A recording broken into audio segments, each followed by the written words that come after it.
عن ابن عمر رضی اللہ عنہ قال قال رسول اللہ صلی اللہ علیہ وسلم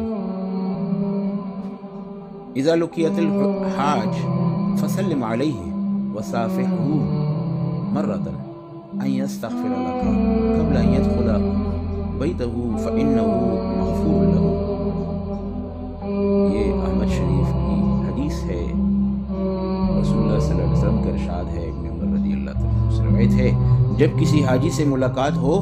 اس کو سلام کرو، اس سے مصافحہ کرو، اس سے پہلے کہ وہ اپنے گھر میں داخل ہو اپنے لیے دعائے مغفرت کی اس سے درخواست کرو، وہ اپنے گناہوں سے پاک صاف ہو کر آیا ہے۔ کیونکہ حاجی کی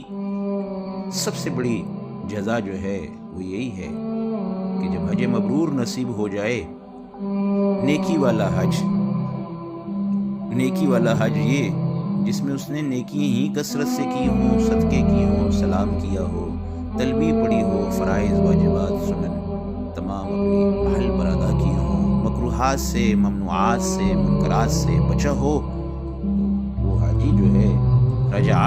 کیوم ولدتہ امہ کی مثال ہے، جیسے کہ رسول اللہ صلی اللہ علیہ وسلم نے فرمایا کہ حاجی جب واپس آتا ہے حج سے، جو چاہے وہ حج اصغر والا ہو یعنی عمرے والا ہو، چاہے وہ حج اکبر والا ہو،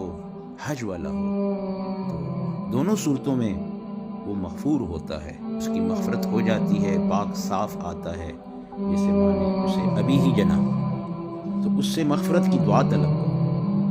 اور ایک حدیث میں ہے، خود رسول اللہ صلی اللہ علیہ وسلم کی یہ دعا آئی ہے کہ یا اللہ تو حاجی کی بھی مغفرت کر، اور وہ جس کی مغفرت کی دعا کرے یا اللہ اس کی بھی مغفرت فرما۔